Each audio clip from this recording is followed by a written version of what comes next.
Hello viewers and welcome to Science TV Brief News. You are with me, Catherine Govi, and my sign language interpreter doing the voicing, Tobias Omondi.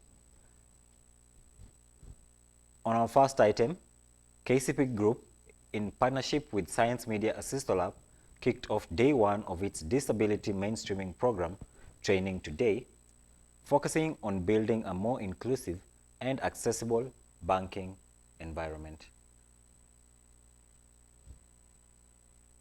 The inaugural session, titled Understanding Disability, Human Rights and Accessibility, featured critical conversations on disability and inclusion.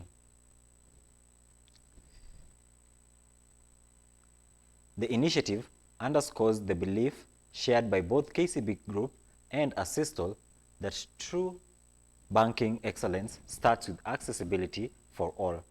The program aims to embed disability inclusion principles across the bank's operation, ensuring that every customer and employee has equal access and opportunity.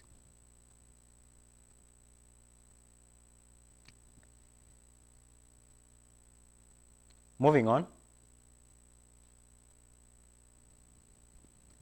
the governments of Kenya and Belgium have signed bilateral agreements that is aimed at eliminating double taxation and preventing tax evasion for individuals and business operating between the two nations.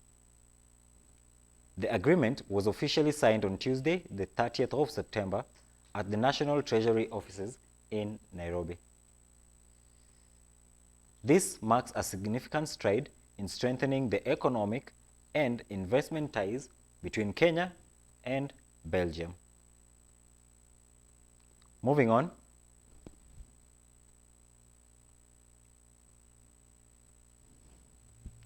the government has committed a total of 69.3 billion shillings to support the nationwide rollout of Taifa Care, a massive injection of funds expected to significantly accelerate the journey towards universal health coverage. Now, in a joint statement released by the Ministry of Health and Faith-Based Organizations, FBO, Health Cabinet Secretary Aden Duale confirmed the allocation.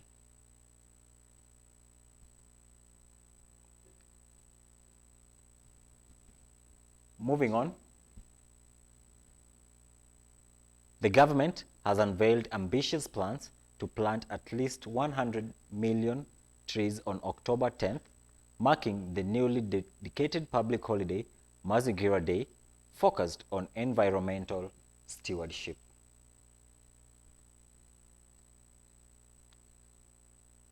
A significant portion of this goal, some 71.1 million seedlings, will be fruit trees planted across 35,570 public and private primary schools nationwide.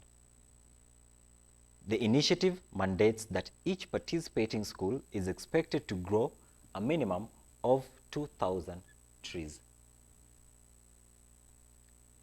Now, the massive tree planting drive was announced during a media briefing on Tuesday by Forestry PS Gitonga Mugambi alongside Environmental PS Festus Ngeno and other senior government officials.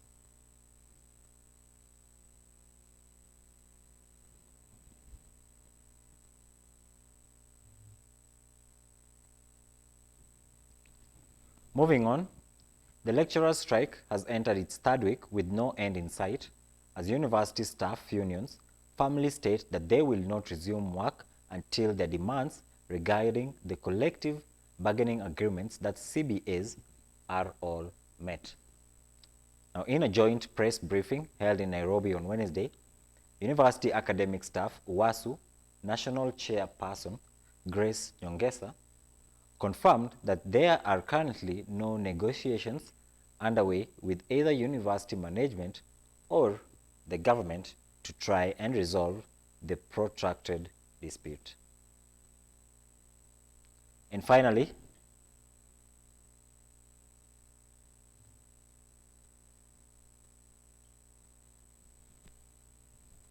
Former Kiambu Governor Ferdinand Waititu will remain in prison custody after the High Court rejected his request to substitute his 53 million bank guarantee bond with a cash deposit. Waititu's lawyer, Chris Mutuku, made an oral application before Justice Lucy Njuguna on Wednesday, seeking a review of the bond terms, claiming that his client was unable to secure the bank guarantee. Now, according to Mutuku, commercial banks had declined to provide the facility required for the bond. And with that, we come to the end of our brief news. Thank you so much for staying tuned. You've been with me, Catherine Ngovi, with my sign language interpreter doing the voicing, Tobias Omondi. Good evening.